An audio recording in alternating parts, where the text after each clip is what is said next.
Olá, boa tarde a todos. Eu sou o Dr. Eudes, médico, residente aqui em Jundiaí, formado há mais de 30 anos.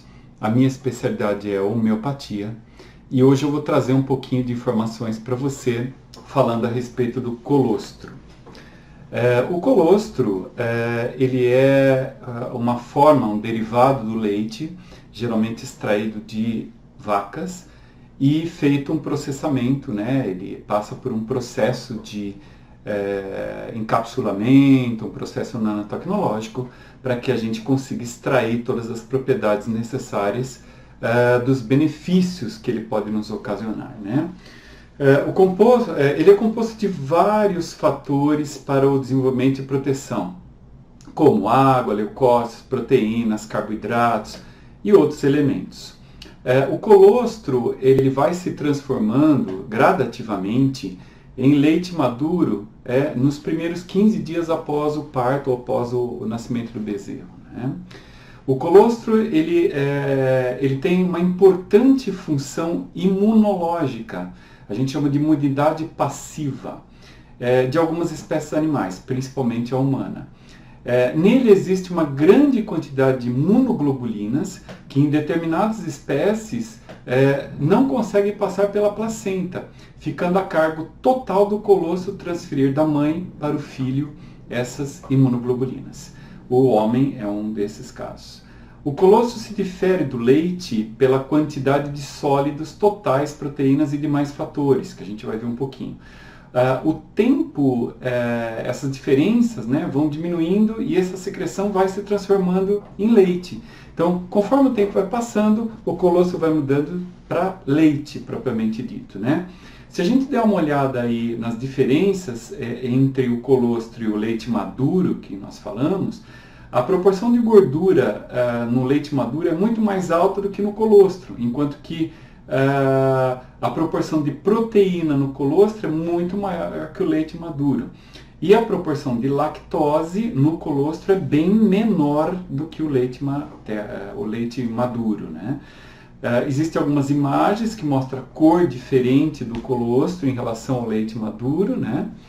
As linhas de combate, né, que ele proporciona para nós no sistema autoimune são extremamente importantes. Porque nós temos duas respostas no sistema imune.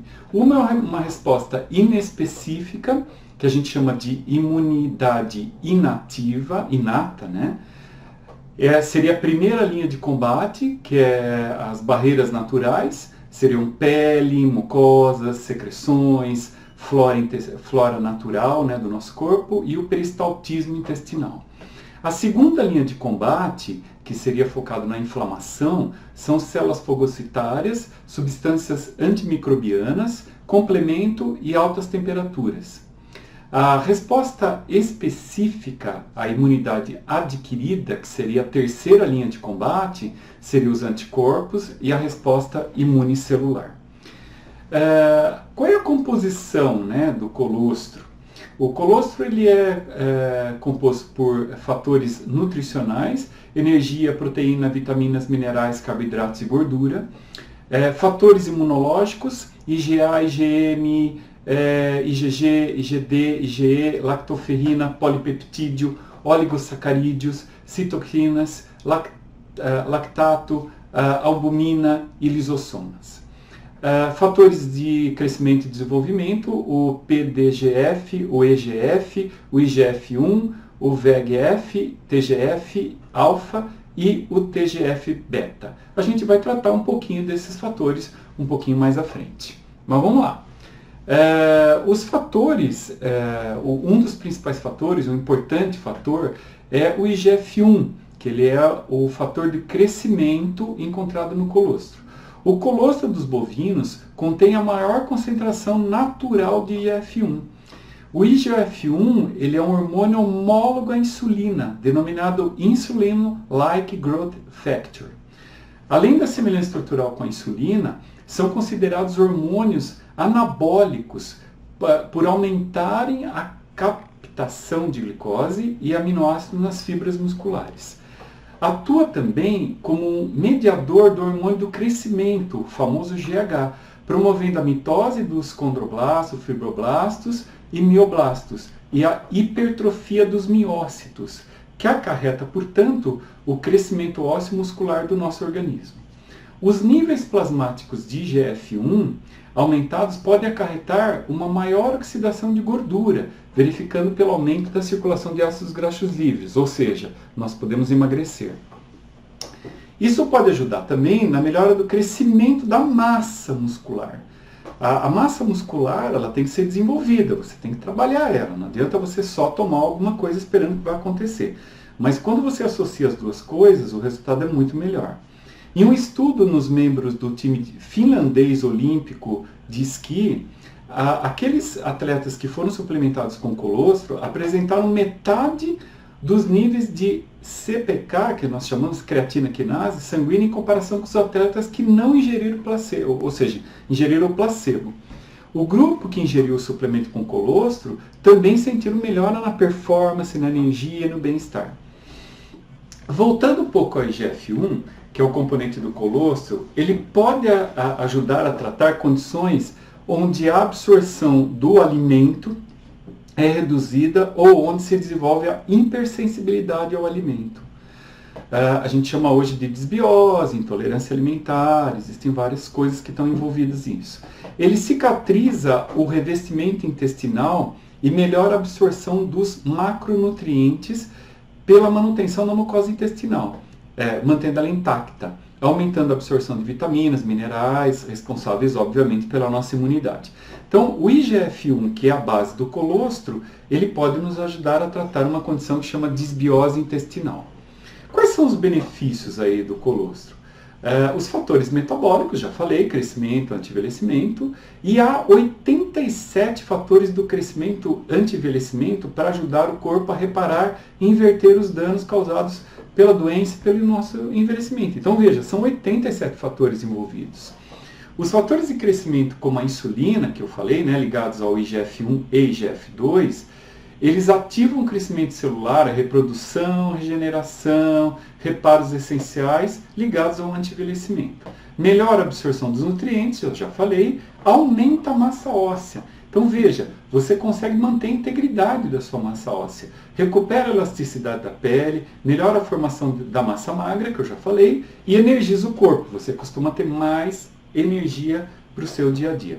O hormônio do crescimento, como eu falei lá atrás, ele é envolvido na regeneração dos órgãos e tecidos. Não serve só para a gente crescer ou para a criança crescer. Ele também repara tecidos. O fator de crescimento epitelial, que é um outro fator que eu citei, ele estimula o crescimento normal da pele. Epitelial está ligado à pele. Então, regeneração de queimaduras, de processos inflamatórios, doenças autoimunes de pele, vai ser muito importante. Um elemento importante que o colostro modula é a leptina. A leptina é uma pequena proteína envolvida para ajudar a nossa perda de gordura. O aumento da leptina quer dizer que a gente tem uma grande dificuldade em queimar, em gastar essa gordura. Então, o aumento da termogênese, ou seja, quando a gente melhora o nosso metabolismo, auxilia a glândula tireoide e suprime o nosso apetite. Então, controlar os níveis de leptina é muito importante para nos ajudar no emagrecimento. Outros fatores básicos que nós encontramos no colostro são vitaminas, minerais e enzimas. As principais é a vitamina A, como muitos devem saber, ajuda muito a pele e a parte óssea e é essencial para a nossa visão. A vitamina E, ela é um dos maiores antioxidantes que nós temos no mundo. Ela é importante para a estrutura da membrana celular, ou seja, mantém a integridade das nossas células. A vitamina B12, ela é essencial para a formação de glóbulos vermelhos no nosso sangue e a manutenção do sistema nervoso. O cálcio também é rico, ele realiza função essencial no esqueleto, dentes, músculos e tecidos nervosos, plaquetas do sangue, que mantém a nossa coagulação, e o equilíbrio da pressão sanguínea. O enxofre, ele é um elemento crítico, e ele mantém integrados os tecidos conectivos e estruturais. São aqueles que ligam tecidos a outro, ligam a parte óssea, ligam as nossas articulações também. As enzimas, são várias, e ela promove uma construção no nosso corpo, ou seja, o corpo precisa de muitas enzimas para funcionar bem, principalmente na parte digestiva.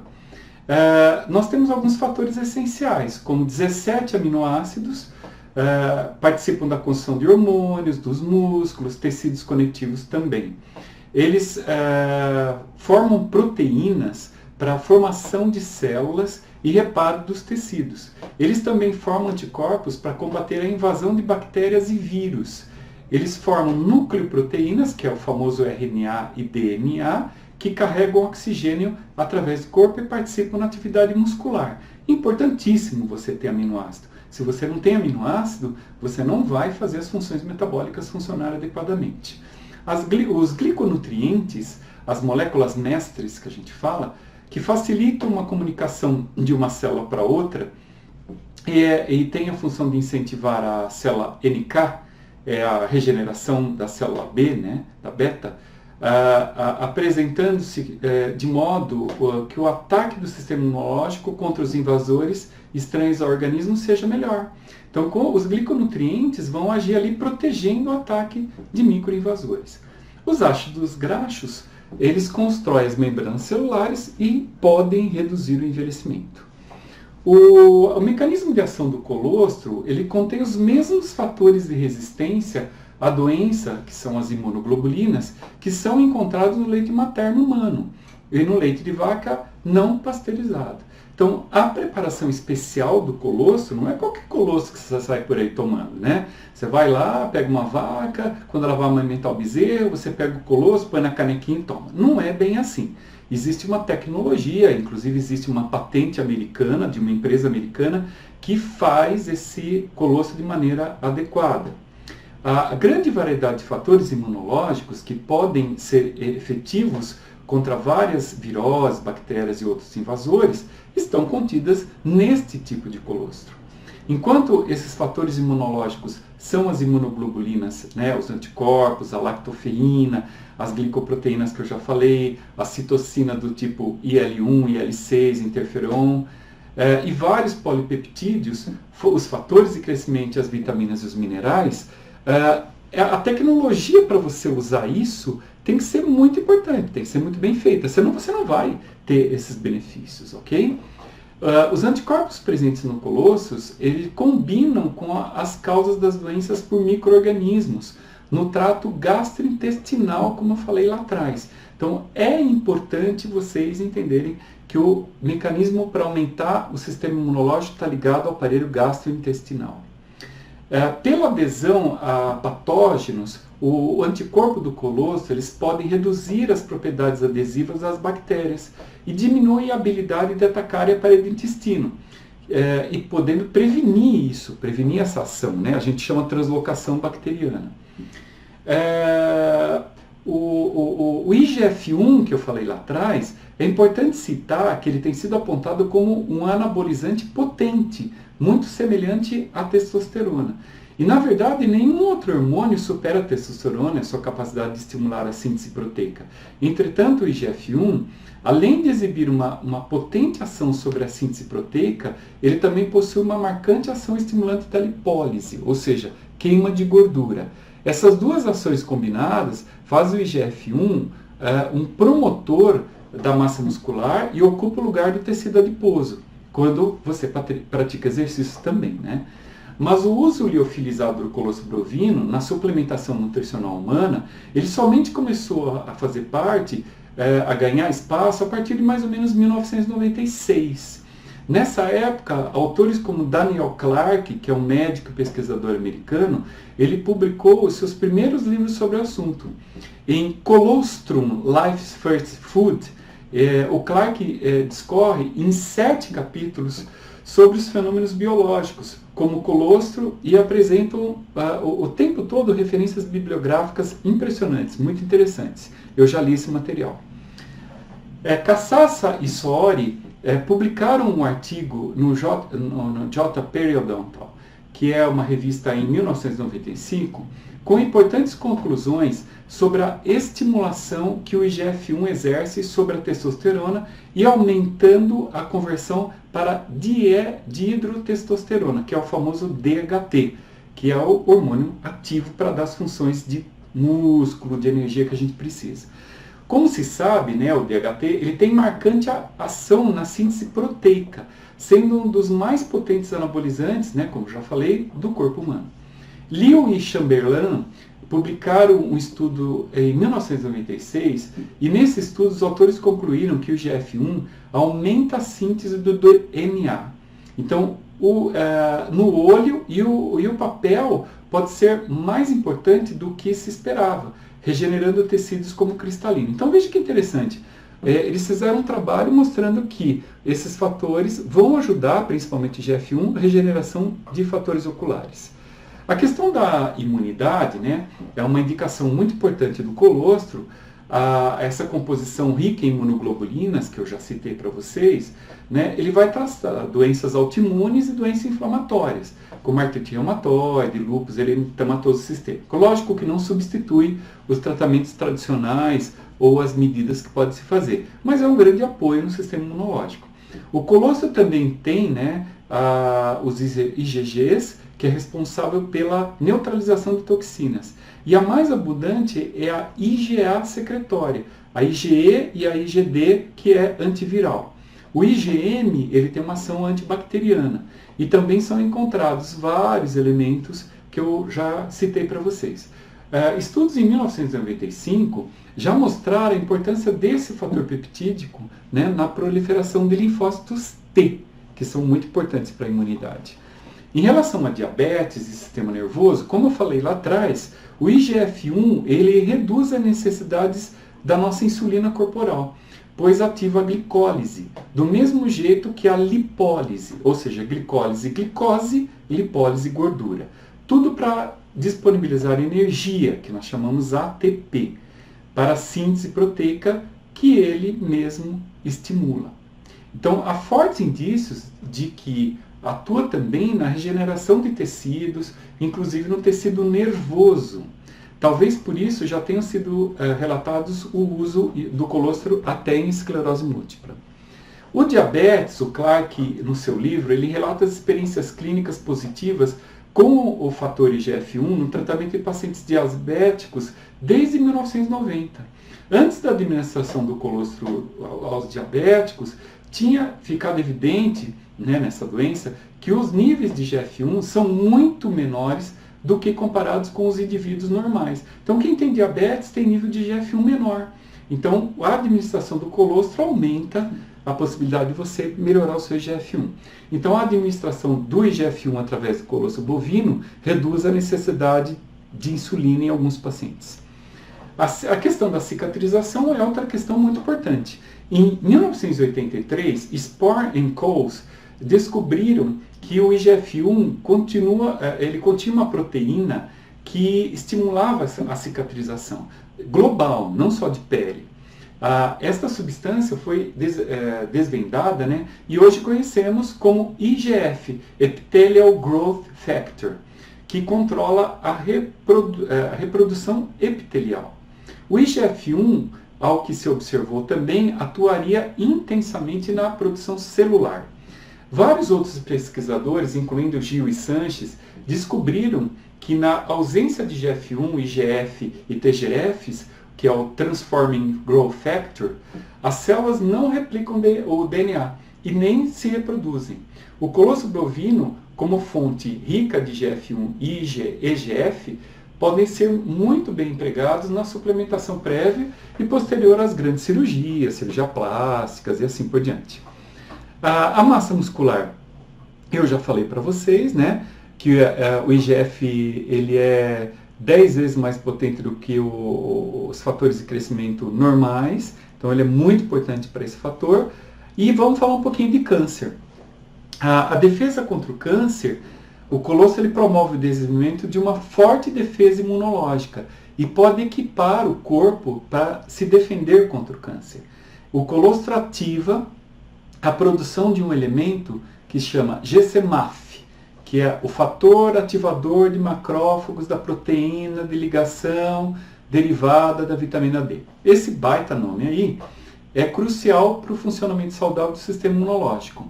Ele repara os tecidos, né, os danos teciduais, apoia o sistema imunológico na prevenção de infecção, incluindo crescimento e disseminação de câncer.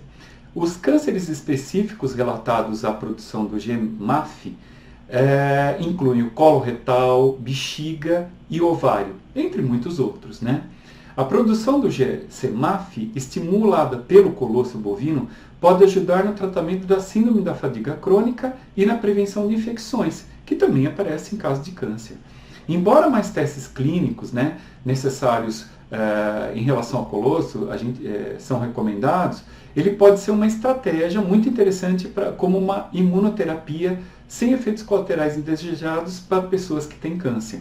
Então está aí uma oportunidade para a gente agregar elementos, né, ao tratamento do câncer. Obviamente, você não vai deixar apenas um elemento, você vai agregar outros tratamentos que são indicados e muito bem conceituados hoje em dia. Um peptídeo conhecido como beta-defensina 2 humana, HBD2, foi encontrado no colostro leite humano, né, principalmente, no bovino também tem. Ele estimula a atividade do sistema imunológico também, defendendo contra infecções bacterianas, possivelmente graves e fatais. Dentre elas, nós temos o famoso Acinetobacter, que é uma bactéria importante, aparece muito em hospitais, a Pseudomonas aeruginosa, que é uma bactéria extremamente agressiva, a Escherichia coli, muito comum nas infecções urinárias, e a Salmonella, muito comum em infecções do trato gastrointestinal.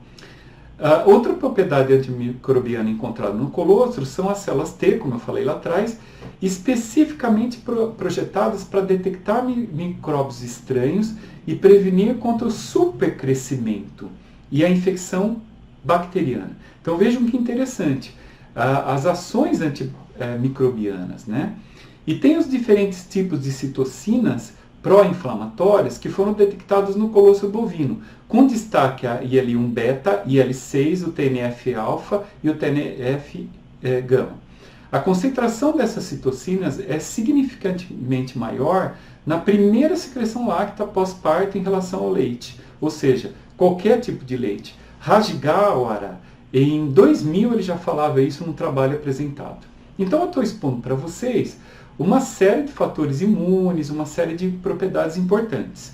Vou falar de uma que é a lactoferrina. É um composto contido no colostro e é uma proteína necessária para o metabolismo do ferro. Os órgãos e células do corpo têm receptores para a proteína, né, para essa proteína se ligar e inibir respostas autoimunes e inflamatórias, desencadeadas por vários problemas, principalmente aqueles que eu falei do intestino com desbiose. A lactoferrina ativa as células T e regula as vias de antígenos e promove a atividade enzimática. Também exibe fortes propriedades antioxidantes e desintoxicantes que reduzem a inflamação sistêmica e pode reduzir o risco de câncer e outras doenças inflamatórias. Como resultado da capacidade da lactoferrina de reduzir a inflamação e eliminar os radicais livres, o colostro contendo a lactoferrina protege o nosso corpo de compostos invasores, né? Como água, alimentos contaminados e com patógenos e alimentos quimicamente preservados e alimentos com antibióticos. Então ele pode conferir uma proteção. O sistema linfático torna-se menos prejudicado por compostos tóxicos, que são empurrados do nosso intestino por os nossos gânglios linfáticos e se dissemina pelo corpo. Como resultado do colostro, também ele pode reduzir sintomas da gripe, por esse mecanismo que eu acabei de explicar para vocês. A lactoferrina tem uma composição, né, ela tem também uma propriedade importante e deve ser muito considerada na terapia com o colostro. Reações adversas. Nenhum efeito colateral foi verificado em pessoas que tomam até 60 gramas por dia do composto especial com colostro. E contraindicação, praticamente, a gente não tem nenhuma. Eu vou deixar algumas referências bibliográficas. Eu acho que é importante a gente ter contato com elas, né? E queria agradecer a atenção de vocês. Espero ter sanado dúvidas, ter conseguido melhorar aí as informações para vocês. E meu abraço para todos.